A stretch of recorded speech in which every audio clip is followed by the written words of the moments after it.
First contact protocols have failed. Admiral Thane Korvik stood before the massive viewing portal of the Imperial Dreadnought Eternal Dominion, watching the stars streak past as his fleet moved through hyperspace. His forearms were clasped behind, his back in the traditional Zelani pose of contemplation, but his mind was far from peaceful.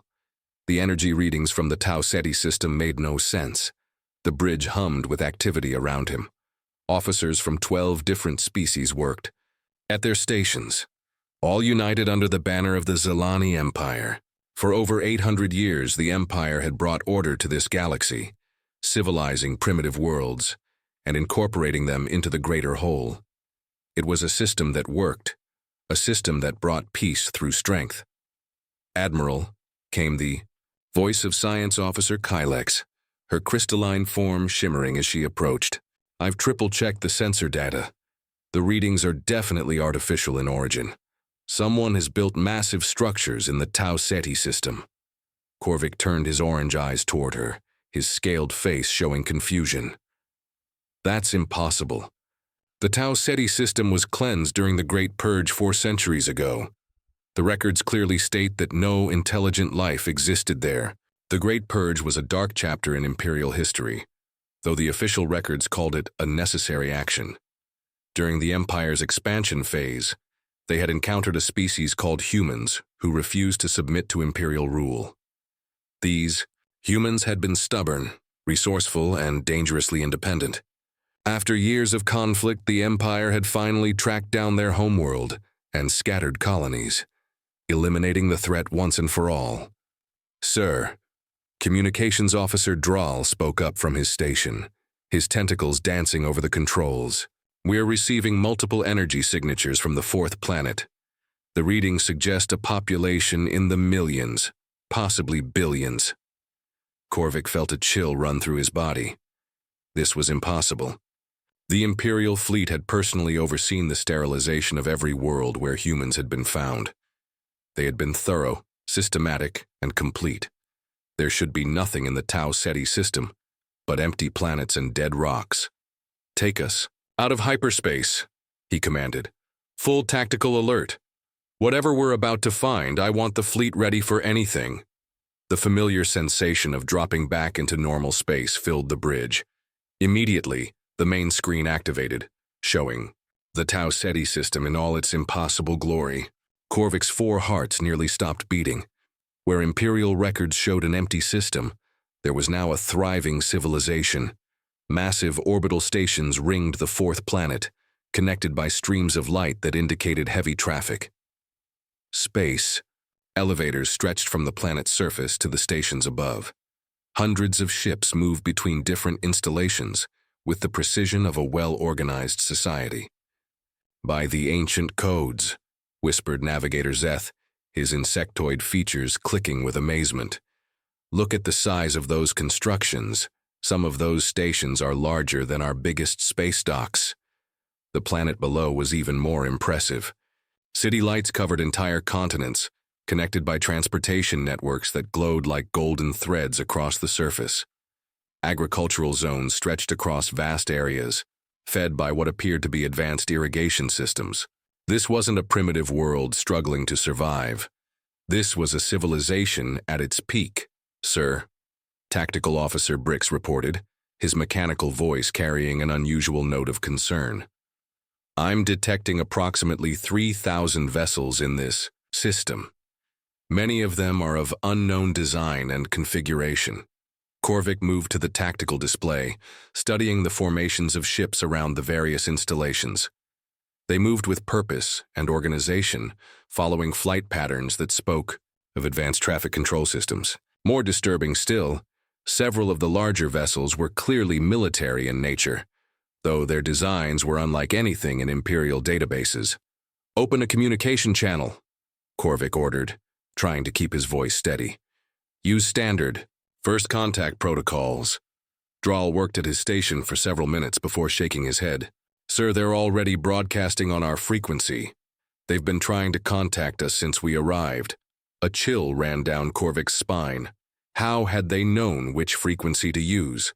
Imperial communication protocols were classified information, known only to Imperial military forces. Yet somehow these people had been waiting for them with the exact right frequency. "Put them through," he said. The main screen changed to show a human face. Korvik had seen pictures of humans in the historical archives, but seeing one alive was different. This was a woman with dark hair pulled back in a practical style, wearing what appeared to be a military uniform. Her eyes were alert and intelligent, showing no fear despite the fact that an Imperial battle fleet had just appeared in her system. "Imperial fleet, this is Captain Elena Vasquez of the Tau Ceti Colonial Defense Force," she said in perfect Imperial. "Standard. Welcome to our system. We've been expecting you." The bridge fell completely silent. Every officer stared at the screen in shock. Captain Vasquez smiled slightly, as if she found their surprise amusing. "I know this comes as something of a shock," she continued. "Your records probably show this system as uninhabited. I'm afraid those records are a bit out of date." Korvik found his voice, though it came out as barely more than a whisper. "You're human." "Yes, Admiral Korvik, we are indeed human. And before you ask, yes, we know who you are. We've been monitoring Imperial communications and fleet movements for quite some time." The Admiral felt the deck seem to shift beneath his feet. This couldn't be happening. Humans were extinct. The Empire had made sure of that during the Great Purge. He had personally read the final reports, seen the confirmation that every human world had been cleansed.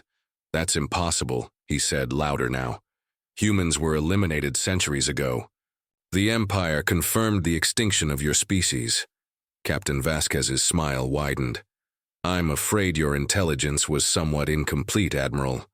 While the Empire was busy congratulating itself on wiping us out, we were busy building new homes in places you never thought to look."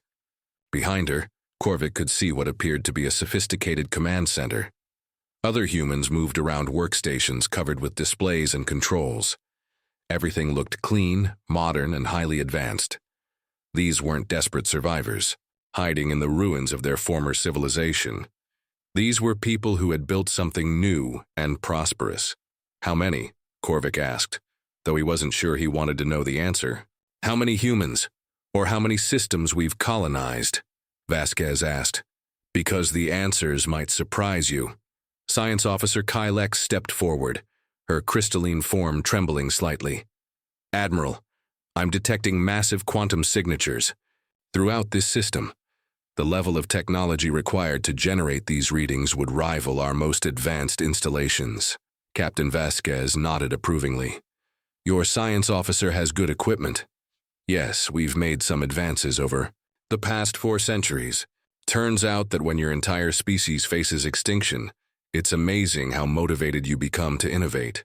Navigation Officer Zeth spoke up from his station. "Sir, I'm detecting incoming vessels. Multiple contacts approaching from several directions." The tactical display updated to show dozens of new ships entering the system.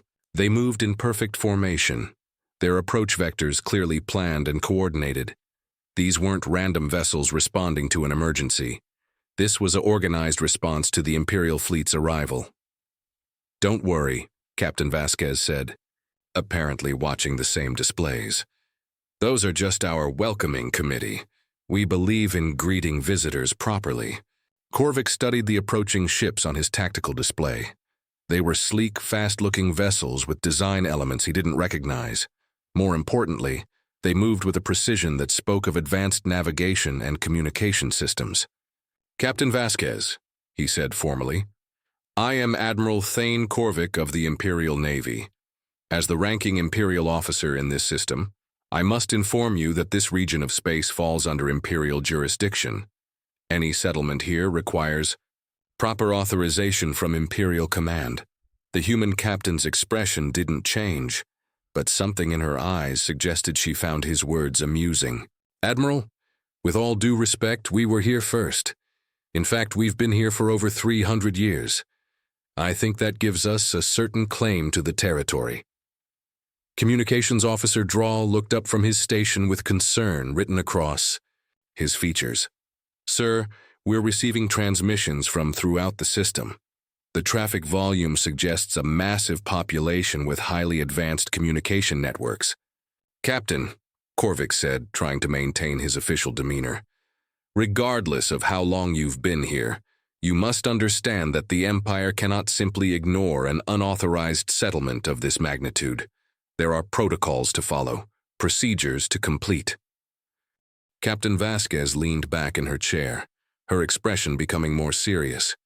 Admiral, I think you're operating under some misconceptions about our situation here. This isn't some desperate colony begging for Imperial protection. We're not refugees hiding from your authority. We're a sovereign people who have built our own civilization. Behind her, another human approached and whispered something in her ear. She nodded and looked back at the screen. Admiral, I've just received word that President Chen would like to speak with you personally. Would you be willing to attend a diplomatic meeting? I think you'll find what he has to say quite interesting. Korvik felt trapped between duty and curiosity. His orders were clear. Investigate the energy signatures and report back to Imperial Command. But the situation had developed far beyond a simple reconnaissance mission. He was looking at evidence of a thriving human civilization that had somehow survived the Great Purge and built something impressive in secret. Where would this meeting take place? He asked. Meridian Station, Vasquez replied. It's our primary diplomatic facility. Neutral ground, if you will. You're welcome to bring an escort, of course. Tactical Officer Brix turned to the Admiral. Sir, I'm reading massive defensive installations throughout this system. Energy signatures, consistent with planetary defense grids, orbital weapon platforms, and shield generators. This isn't just a colony. It's a fortress. Captain Vasquez seemed to hear the report. Yes, we've learned to take security seriously over the years. When you've been hunted to near extinction once, you tend to make sure it doesn't happen again. Korvik made his decision. Captain Vasquez, I accept your invitation to meet with President Chen. However, I must warn you that my government will expect a full report on this situation. Of course, Admiral. We wouldn't expect anything less. And Admiral, thank you for approaching this diplomatically. Not all of our encounters with Imperial forces have been so civilized. The transmission ended, leaving the bridge in stunned silence. Korvik stood staring at the blank screen, trying to process what had just happened. Humans were alive. Not just alive, but thriving. They had built a civilization that rivaled Imperial technology and had somehow remained hidden for centuries.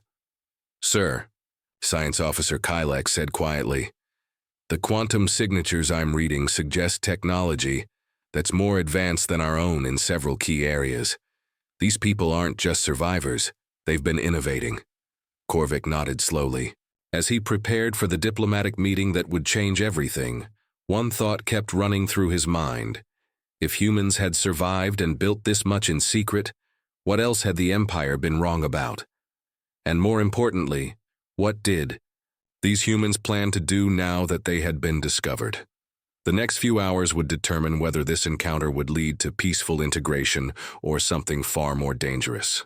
As the Imperial shuttle prepared to depart for Meridian Station, Admiral Korvik couldn't shake the feeling that the balance of power in the galaxy was about to shift in ways no one had imagined. We never left. We just got better at hiding Meridian. Station was unlike anything Admiral Korvik had ever seen. As his shuttle approached the massive diplomatic facility, he marveled at its elegant design. The station was built like a giant ring, slowly rotating to provide artificial gravity. Its surface gleamed with a metallic finish that seemed to shift, colors in the light of the system's star. Most impressive of all, it was enormous, easily the size of an Imperial fleet base. Sir, his aide, Lieutenant Yex, whispered as they docked, the construction techniques here are beyond our current capabilities. The materials alone would require resources from dozens of star systems. Korvik nodded grimly. Each new discovery made the situation more complex. These weren't desperate refugees scraping by on the edge of survival. These were people who had access to resources and technology that challenged Imperial superiority. The docking bay was spotless and efficiently organized. Human technicians guided the Imperial shuttle to its berth with practiced precision. Everything moved smoothly, like a well-oiled machine. As Korvik and his small diplomatic team disembarked, they were greeted by a woman in formal attire. Admiral. Korvik, welcome to Meridian Station. I'm Ambassador Sarah Chen, the President's daughter and our Chief Diplomatic Officer. My father is waiting for you in the main conference chamber. Ambassador Chen was young by imperial standards, perhaps 40 years old, but she carried herself with the confidence of someone far more experienced. As she led them through the station's corridors, Korvik noticed details that impressed him, despite himself. The walls were lined with art from various human cultures. The lighting was perfectly calibrated for multiple species' visual systems, and the air circulation system was so efficient it was nearly silent. Ambassador, Korvik said as they walked, I must ask how you've managed to build all of this without Imperial detection. Our sensor networks cover this entire region of space. Sarah smiled. Admiral, we've had 400 years to study Imperial technology and tactics. During that time, we've learned to work around your detection methods. It's amazing what you can accomplish when your survival depends on it. They entered a large conference room with a circular table designed to accommodate multiple species. Floor-to-ceiling windows provided a stunning view of the planet below, where city lights twinkled like stars across the continents. At the table sat a man who looked to be in his 60s, with gray hair and intelligent eyes that seemed to take in everything at once. Admiral Korvik, the man said, rising from his chair. I'm President Marcus Chen of the United Human Territories. Thank you for accepting our invitation. Korvik studied the human leader as they shook hands in the traditional diplomatic gesture. Chen's grip was firm but not aggressive, his manner respectful but confident. This was not a man intimidated by Imperial authority. President Chen, Korvik replied formally, I must admit your existence here comes as quite a surprise.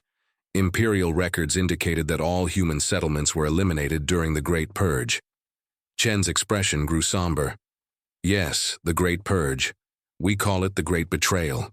When human diplomats came to the Empire seeking peaceful coexistence, they were told there was no place for independent human worlds in the Imperial structure. The choice was submission or extinction. The Empire offered integration, Korvik said, repeating the official version of events. Your people chose conflict. Did we? Chen asked quietly. Admiral, let me show you something.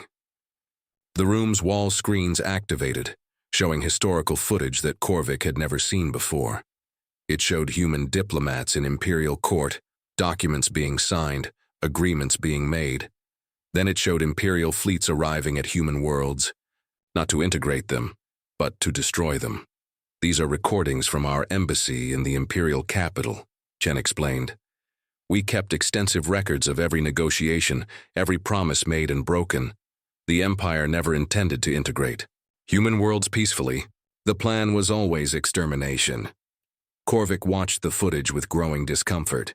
The official histories he had learned showed the conflict as a necessary response to human aggression. But these recordings told a different story. Even if, that's true, Korvik said. How did you escape? Imperial forces were thorough. Every human settlement was located and dealt with. Ambassador Sarah activated another display. Not every settlement, Admiral. You see, during the final negotiations, we realized what was coming.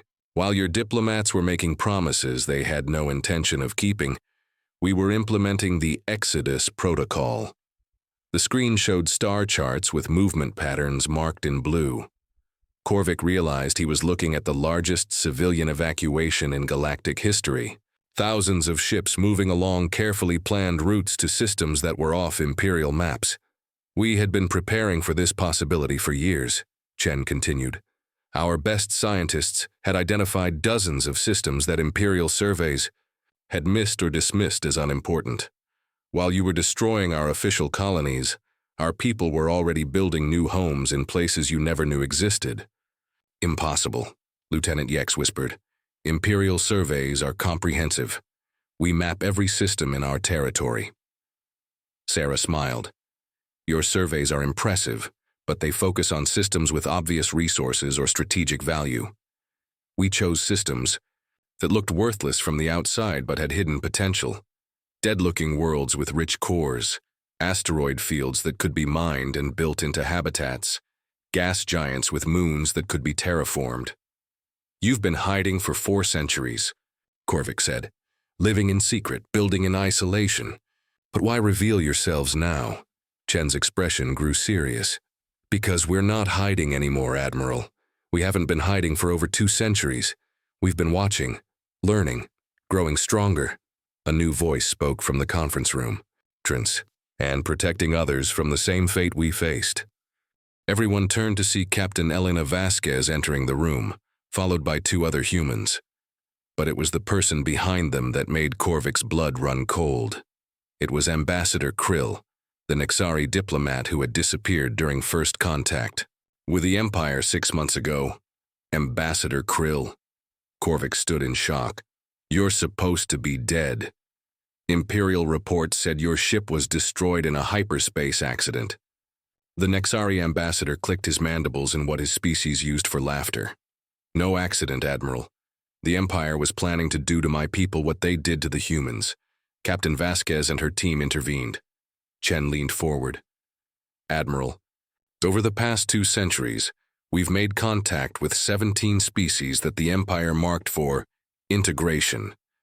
We've helped 12 of them avoid the same fate that befell the original human colonies. You've been interfering with Imperial expansion, Korvik said, his voice tight with anger.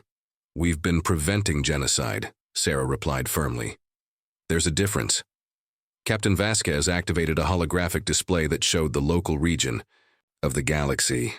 Red dots marked Imperial territory, while blue dots showed something else entirely. Korvik's 4 hearts stopped as he realized what he was looking at. 15 star systems, Vasquez said calmly. 47 worlds, 3 billion humans, and another 2 billion members of species that you believed were extinct or had never existed. That's not possible, Korvik breathed. It's not only possible, Admiral, it's been happening right under your nose for centuries, Chen said. We've built an entire civilization based on cooperation instead of domination. Worlds where different species work together voluntarily, where technology is shared freely, where no one is forced to abandon their culture or independence. Ambassador Krill stepped forward.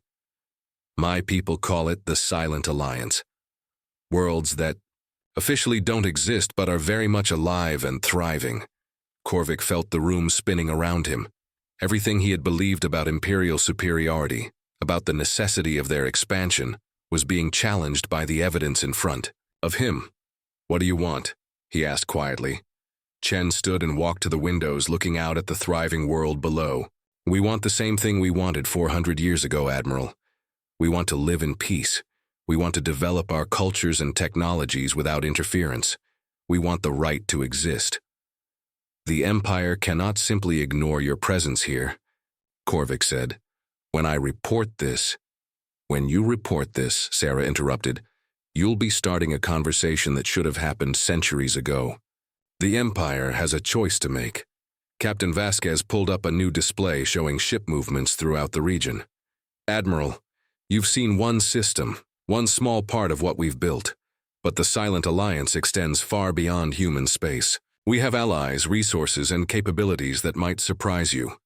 Are you threatening the Empire? Korvik asked. No, Chen said, turning back from the window. We're offering it a chance to evolve. The Empire's expansion has reached its practical limits.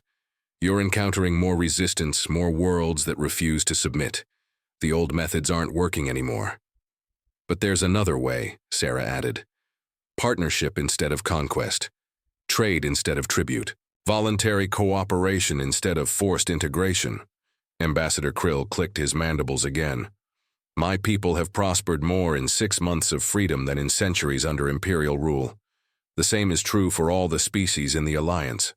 Korvik sat back in his chair, trying to process everything he had learned. And if the Empire refuses? If Imperial command orders this region to be conquered? The room fell silent for a long moment. Then Chen spoke quietly. Admiral, we've spent 4 centuries preparing for every possibility. We've learned from every Imperial tactic, studied every weakness in your systems. We've built our civilization to be strong, adaptive, and impossible to destroy completely. We don't want war, Captain Vasquez added. But we won't be victims again. If the Empire chooses violence, they'll find that we're not the same helpless refugees they hunted centuries ago. Through the conference room windows, Korvik could see more ships arriving in the system. Not just human vessels, but ships of designs he didn't recognize. Representatives of species he had believed were extinct or had never existed. How many? He asked. How many species? How many worlds? How many ships? Chen smiled sadly. Enough, Admiral, more than enough. As the meeting continued into the night, Admiral Korvik realized that his simple reconnaissance mission had uncovered a secret that would change the galaxy forever. The Empire had believed it was the dominant power in this region of space, but they had been wrong. Hidden in the shadows, growing stronger with each passing year, a new kind of civilization had been born. The question now was whether the Empire would have the wisdom to embrace this new reality, or whether they would repeat the mistakes of the past and force another conflict that no one could truly win. As his shuttle prepared to return to the Imperial fleet, Korvik carried with him a message that would shake the very foundations of Imperial authority. Humanity had never left. They had simply gotten better at hiding, and now they were ready to step back into the light, stronger than ever before.